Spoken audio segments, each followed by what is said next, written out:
Hello and welcome to my YouTube channel. My name is Deborah. If this is your first time tuning in this video, just my attempt to put a little bit of light and wellness back into the world. And the way that I want to do that for now is by bringing a little bit of awareness to the topic domestic abuse.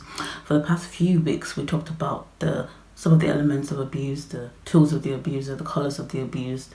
Today I want to talk about what to do, what next, when you find that you're in a relationship that is abusive, no matter what kind of relationship it is. Now, particularly because my focus is on domestic abuse, some of the things that I've always heard for a long time when people discuss with me about domestic abuse is the fact that they are surprised and shocked that the abused has refused to leave the relationship. Now, if it's a romantic relationship, as most domestic abuse relationships are, it's difficult to leave a romantic relationship because it's someone you've invested so much in. And there's something I've also discovered that sometimes the worst kind of prisons to get out of are the ones that don't have locks. They're the ones that happen in your head. It's always more difficult to get out of some of the circumstances because of most of the elements in it. So the elements of your particular relationship is always important. If you decided that this is the end for you, you want to get out before you lose your life and other stuff, and maybe you have kids and you're worried about their safety and yours, it's important to know what to do. Okay, now the first step, of course, is acknowledging that abuse is taking place in the first place. I've always loved the analogy of not knowing that the clock is ticking, or not being aware of a clock is ticking in your room, and then suddenly being aware of it and it's so loud in your head. Okay, once you acknowledge for yourself that abuse is taking place, it's easier to know the next step. So first of all, it's important for you to acknowledge abuse. It is happening. If it's happening to you, like one of the reasons why I did all of the videos that I've done in the past is to establish the elements of abuse so that you can acknowledge it, that it's happening. Sometimes we're very ignorant. Why I say this stuff is because for my case, it was that way. I could not have imagined. I knew the relationship I was in was not right, but I could not have placed myself in that, that box of domestic abuse. It was just not in my head. Okay, so like I said before, it boils down to the specifics of your relationship, the specifics of your location as well. All right, but getting help always begins in your head. It begins mentally, acknowledging one, that is happening, and then two, knowing what to do next. Do you want to leave the relationship? Is always safer. Do you want to seek some kind of counseling? Even no matter what you decide to do in your relationship, I want to first of all establish that the first step to correcting an abusive relationship is to step out of it. You cannot help your abuser by being in it. You cannot help your abuser by making him seek help. Even when they seek help, know that you have to step away from it. Okay? And now, like I said, accept that abuse is taking place. And secondly, you have to also accept that the abuse that is happening is not your fault. Because like we talked about the previous weeks, it happens in your head. There's a lot of blame, there's a lot of shame. And these are some of the reasons why people don't leave the abusive relationships that they're in. One, there's confusion. We talked about codependence last week. There is shame, there's guilt, there's fear, there's also ignorance, there's very low self-esteem. Some of these things can make you feel very confused and not know what step to take, not know what your future would look like. But I want to also establish that the fear of your unknown future is far better than the enclosed place that you're in now, because that place is not safe if you are in an abusive relationship. Okay. I also want to state that sometimes abuse is the worst form of betrayal, because it not only breaks your heart, it breaks your will, it breaks your spirit, it breaks your mind, it breaks your body, it breaks your will to live ultimately, and all the ramifications that could boil down to. Okay, so don't take any abuse lightly. Don't feel that it is it will change, he'll get better, she'll get better. It doesn't work that way. All right, so once you've established that the abuse is happening, the second step is to establish that abuse is not your fault, and then find ways to know how to get out of it. Particularly in this lockdown, which is one of the reasons why I started making these videos in the first place. With the lockdown, it's more difficult to know the steps to take. Now, sometimes you even have to get to the point where you have proof of some of this abuse. If there are ways for you to do that without endangering your life or the life of people, loved ones around you, you could do that. Secondly, if you could start laying small steps to knowing how to live. Again, like I said, it boils down to your circumstances and your location, your relationship that you're in. And then one of the things that I want to focus on really hard is this: always trust your instincts. In the end, it was my instincts that saved me. It was my instincts that made me realize, look, you are not safe, neither is your child. You need to leave before things deteriorate to the bad, really, really bad stage. And importantly, again, don't be ashamed to seek help. Don't be embarrassed to talk about your circumstances and your situation and whatever it is you're going through with someone outside of your circle as safely as you can, just so it doesn't get into trouble. We've talked about some of the tools of the abuser and how they'll try to enclose you, make you not have any contact, cut you off from friends and family, and in doing that they cut you off from the help that you could get.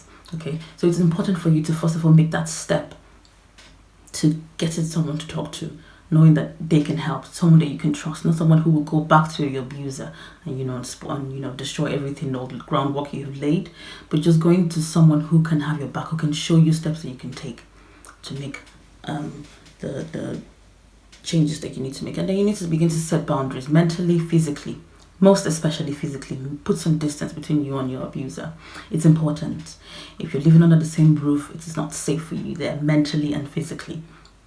Talking from experience again, I remember the first day that I actually left. It felt like it was like a load of, I don't know how to explain, it was like the world was lifted off my shoulder. I could breathe easily for the first time. I was with my little child and I just laid on the floor. I put her on the bed first. I laid on the floor and I just wept from relief.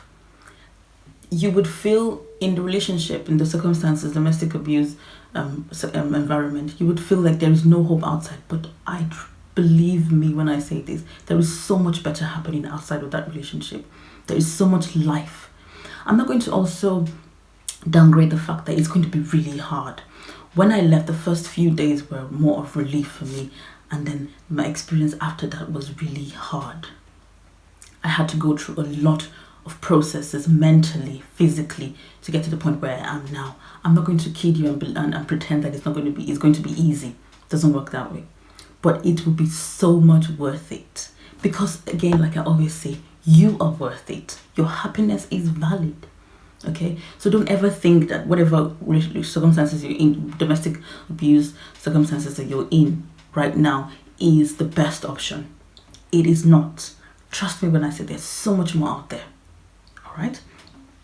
And now when you make steps, I want you to be extra careful when you're making steps to trying to get out. Be extra careful not to be conscious of your environment. One, to be conscious of the steps that you take. Be conscious of the kind of calls you make. If you want to make a call, try to make a call with someone else's phone. If you're a neighbor, if you could. Try to keep some extra cash if you can. Try to set some of your documents. Just make sure that you're leaving the place gradually. Now, some of the things that I'm saying, I didn't know them, because I would like to state this now before I will make more videos in the future.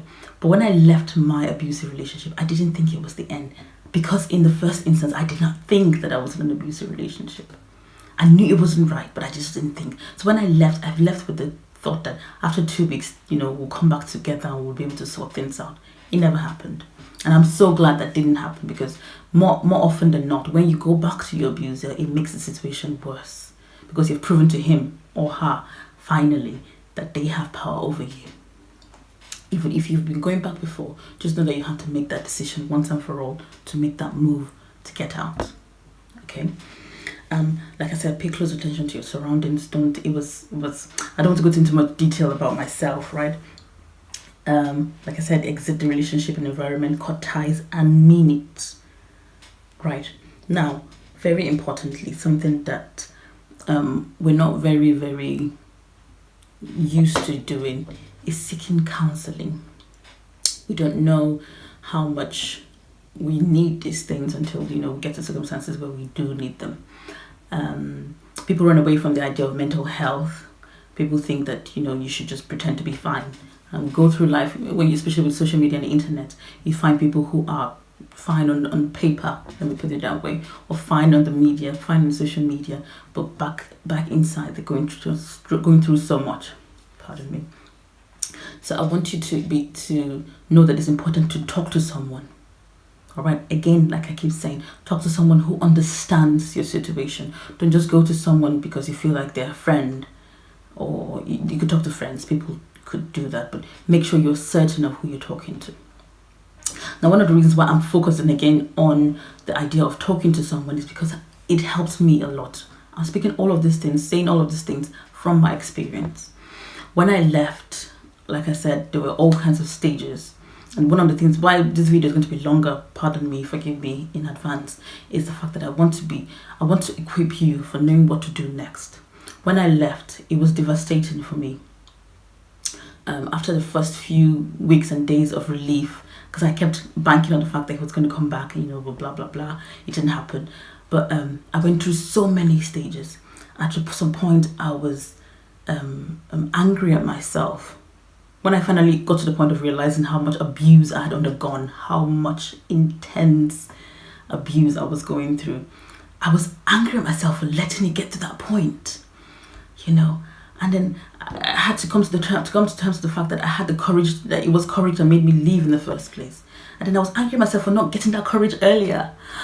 There was so many emotions to go through. There was the shame of it, the shame of having to go through so much that ultimately could have killed my self-esteem. Tried to do that. I had to do a lot of building back of my self-esteem because I couldn't imagine it. Everything was just so tough for me. And then I had a little one to take care of. So everything was hard, but it was worth the fight. It was so, so very worth it, because I came out knowing how strong I was. I remember I was just talking a couple of days to someone who I really respect, and he was asking about my videos, and I said one of the reasons why I started the video in the first place was because I felt that if I was back in the relationship right now, I would not have survived with the lockdown. I would not have survived. And he said, look at you. How can you say that? You are a strong woman. You would have survived. The truth is, I would not have believed that 3-4 years ago. I would not. No matter how much people say you're a strong woman, I didn't always believe it until I gone through this experience. I got to the point where I know my inner strength. I know what God has helped me to build. And that has strengthened me to the point where I know what's going to happen. No matter what happens, rather, I'll be strong. God will help me to be strong. So what I'm trying to say essentially is this. In spite of all that you may be thinking is how hard it is right now, just know that out there it's better. It's not without its own challenges. Trust me, there is so much out there that could make you weaker. But the point being this, if you can get through this, you can get through anything. All right. Now, I want to emphasize again before I go further that domestic abuse, particularly psychological and emotional abuse, is a very, very mental thing. And the fight is always more in your mind than anywhere else. Once you make up your mind that this is it, I'm going through this kind of abuse and I want to get out, just know that it'll be worth it. All right. And then if we know, just not to make this drag this too long again, I want you to remember, one, you're not to be blamed. You're not to blame for being you're not to blame for being mistreated. You're not the cause of your partner's abuse, no matter what they tell you. Because remember, they have told you for so long that you're at fault. It's because you're doing this and I'm being this way. It's not true. You deserve to be treated with respect. Okay? You deserve a happy and safe life. Your happiness is valid. Once you get out of that relationship, you are free to be happy. You will never know how much that is worth until it's taken away from you.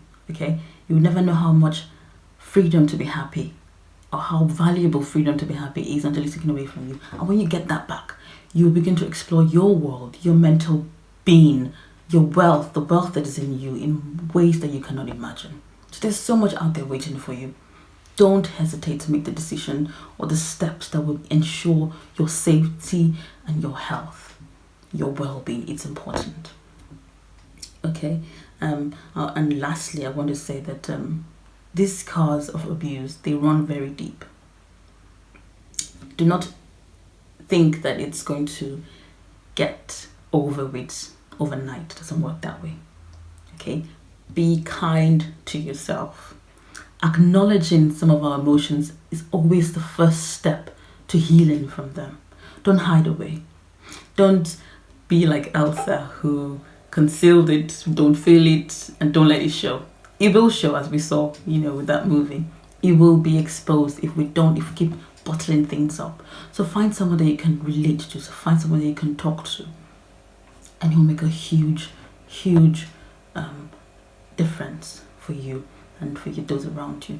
Now, I want to also say this, that in spite of how much they might have told you that it's your fault, or your friends and your family cannot accept you, just know that your friends and family would accept you. Those who truly love you, those who truly value your safety and your well-being, they would look after you. Just know the kinds of people, like I say, that you can trust.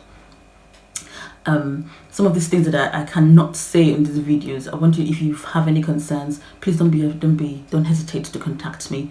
You can send me an email. It's atedeborah@yahoo.com, or send me a message on Facebook, anywhere else you want to. Don't be afraid. Don't hesitate. Okay. I wish, like I said before, that I know some of the things that I knew. I knew some of the things that I know now. I wish I knew that back then. It would have made a world of difference. But I'm still glad that I can do this to help whoever it is out there that needs to be helped. Again, I want to emphasize, your happiness is worth it. You matter. All right. Your happiness is valid. Don't let any circumstances, present or past, take that away from you. And as we grow together, I believe that we can all make this world a better and lighter place. Now, stay safe. This will be my last video for a few weeks. I'll take a break and I'll come back again, so we can have more conversations about maybe domestic abuse or other things, depending on how the response is. And I want to also say that the responses have been amazing. Thank you all for watching, for following me through this 6-week journey with exposure on domestic abuse. Thank you for your encouragement. If I'd known that I was going to receive so much encouragement from so many people, I would have probably done this a long time ago. But like I said in my first video, this was the right time and it was the right circumstances to do this. So thank you all for your encouragement. Thank you for your criticisms as well, and my apologies for sometimes talking too fast, and also maybe making some of the mistakes. I'm new to this, but I'm glad that you have found me valuable enough to listen to what I say and just give me some comments and blessings about it. So I would like every one of you to take care of yourselves, no matter where you are, no matter who you are, whether you're going through abuse or not. Build yourself mentally. Find out what makes you happy and do that. And know also that making others happy would make you even more happier. All right. So take care of yourselves, and thank you again for coming with me through this video. And God bless. And till next time. Bye.